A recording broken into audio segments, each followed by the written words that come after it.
Happy Monday, everybody. Happy Mental Conditioning Monday, everybody. Once again, I'm very, very, very excited to be able to deliver the message to you guys in regards to mental conditioning, and do it on Mental Conditioning Monday and do it in a timely fashion. I just, as always, I just want to really say that I appreciate all you guys that are listening to the message and giving me the feedback on the message.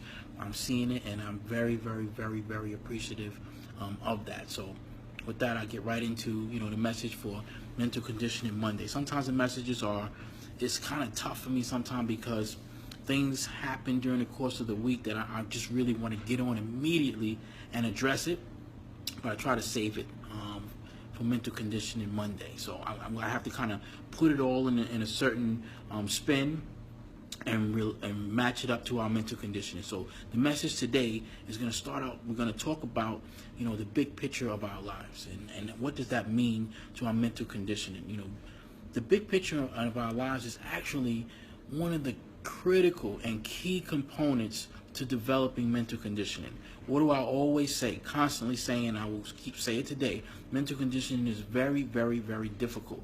But one of the things that keeps us on the course of staying in that mental gym and staying sharp and continuing to fight in the battle to stay on the course is our big picture. And that's part of that. It starts with self-evaluation. When we do our self-evaluation, through that process we start to develop our big picture.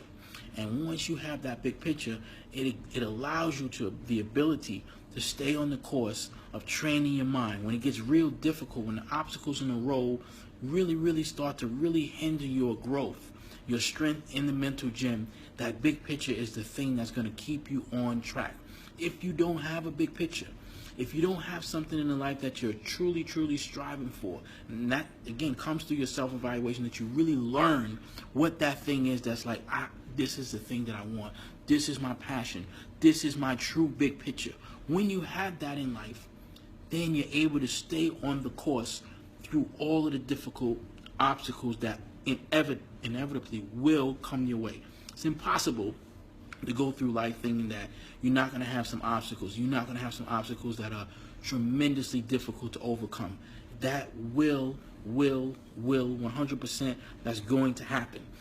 But the thing that keeps you on the course is going to be your big picture. And for everybody, it's going to be different. No one has the same big picture. So I can never get on here and say that, you have to focus on this or you have to focus on that.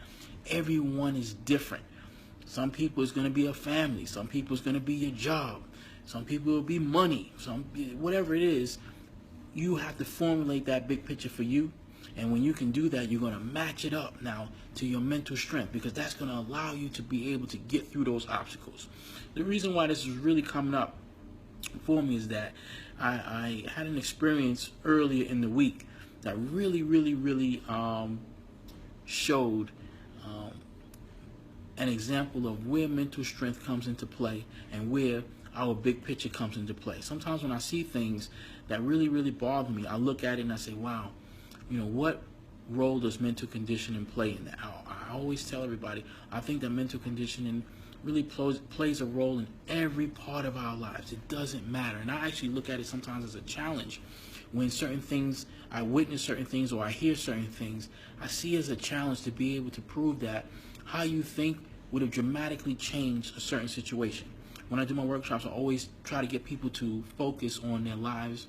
Whatever it is that we're talking about, I try to tell them, focus in.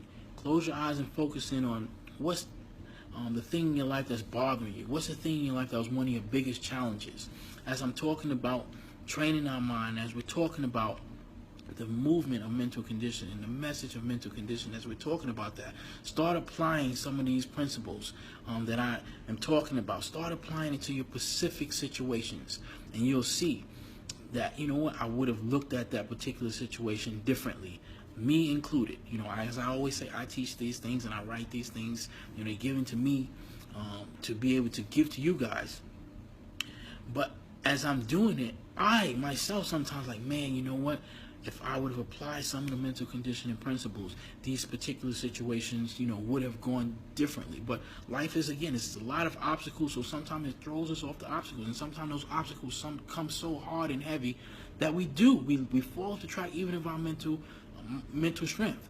But that's when you have to regroup, let yourself get back on the track. Say, you know what? Let me now look at my mental strength. So I'm gonna give you this quick example of something that I saw, and it just really, really bothered me. And it's funny because it's not like something that's like earth-shattering thing that happened, but then again, when you look at it, you're going to see the different ramifications, the different fallouts that can possibly happen. Early in the week, I had to get on the airplane, and I boarded the plane. Plane boarded, on time, no problems. And I was pretty tired, so when I sat in my seat, I was, had a long day and a long flight ahead of me. So I started to kind of doze off, and they came over the loudspeakers stating that something was going on with the food on the plane. They had a new procedure in which the food was delayed. No problem. I'm still kind of dozing off, going to sleep. But they said that the food would be there shortly.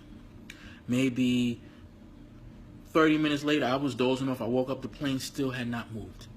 So now I'm kind of looking around, what's going on. Now at this point, they're not telling us anything. No one is saying anything, nothing. This turned into, folks, about 2.5 hours. After about 2.5 hours, the police came on the plane. At that point, obviously, there's not a food issue. There's some sort of other issue, which they really wasn't telling us what happened. After about another 15 minutes, more police officers came. The announcement was made that we're going to have to get off the plane due to some sort of an issue. Didn't know what was going on, whatever the case may be. After we get off the plane, I was sitting more in the front of the plane, so after we get off the plane, and communicating with some of the other passengers, the story goes as such. There was a passenger who actually saw earlier, because they kind of stood out. There was a young lady with her family. When I say a young lady, I mean she was, I don't know, maybe in her 30s, and she had a family with her. She had 2 young children with her. I noticed them because they had the daughter had like a tiara on, and they looked as though they were coming from some sort of a party. So they did kind of stand out. So basically what happened was that this family had a cake. And it was nothing necessarily out of the ordinary. The cake was in the regular bakery box. Apparently she got on the plane. Not sure how she got on the plane with the cake, but I don't know. And she wanted to put her cake in a compartment, upper compartment in the plane, in which is an emergency compartment for the airline staff to use. She was subsequently told you cannot put a cake in that compartment. Apparently, the passenger blew a gasket. She got very, very upset with that and just was screaming and yelling, and things got out of hand. And I guess in light of some past incidents that everybody, I'm sure, saw with the guy that got pulled off the plane, everybody has to handle these situations a little bit more cautiously now. Everyone is filming everything, so nobody wanted to get in trouble. So all of this led to basically, after 2 hours and 45 minutes, every passenger has to get off the plane, including her. When we got off, she got off the plane as well, with her kids behind her. We all got back on the plane, minus her. So the picture, the lesson that I kind of want to point out to that, because that really bothered me, because it's one of those things you say, well, how does mental conditioning play a role there? But now you have to, again, look at life's big picture. Yeah, this is not a earth-shattering big picture to where your life's direction you want to go, but watch how it can be very, very, very, very monumental in your life, because now she has children, and she has to get on that plane, and a cake became her big picture, because the cake was more important now. So you have young children with her that's witnessing this, that you're going to be kicked off of a plane, you're going to delay the plane for 3 hours because of a cake. So these are things that, this is an image and a message now that you're sending to your children. I talked about, I think last month we did a workshop on parenting, and how, these little integral parts to parenting play a role. So if, as a parent, most of our lives, if most of us who are parents, our children are our big pictures. So you want to try to always put your best foot forward when it comes to our children. So let's look at that. Let's look at that. A cake. You have a cake that was in a regular bakery box. It didn't appear to be any sort of a cake that was, a wedding cake or anything like that. That was more important to this particular family, for this mom, to make a stance about a cake, in which her children saw that, When we got off the plane, obviously it was a super embarrassing moment because everybody's off the plane, and of course everyone is livid and they're looking at her, and I can tell by her face she was distraught and just quite frankly embarrassed, and she should have been embarrassed. But again, I can't judge nobody. If she felt in her mind, this is why I say mental conditioning is a complete situation where it's totally up to you. If she felt that the cake was her big picture in life, then so be it. But one thing you have to understand, when you're doing that training of your mind, whatever decisions that we make in life, we have to take responsibility for it. And that's a big part of what I always tell you, peel back the layers of the situation and look at it. It's totally up to you what you want to do. You can peel back the layers, like I said, and open up that fruit. Fruit might be rotten. You shouldn't eat it, but can you still eat it? Yeah, you can. So I just want everybody to understand, formulating your big picture in life is a huge thing. But when you do that, you have to take a stand for that. It's totally up to you what you want to do. But when you take that stand, be ready to pay the price for it. I'm going to leave you guys with this. You know, one of my favorite or most powerful images and that I hold in my life is Muhammad Ali. And Muhammad Ali has a saying. It's a very powerful saying that I truly, firmly believe in. And the saying goes, there's only two people in life. There's those that stand still, and there's those that's willing to take a stand. But when you're willing to take a stand, you got to be willing to pay the price for it. So with that in mind, think about that with your mental conditioning. When you take a stand on something, be ready to pay the price for it. So if that stand is going to be, in this particular case, a cake over your children, over, you know, the image that you want to portray to them, the things that you want to show them, then that's fine.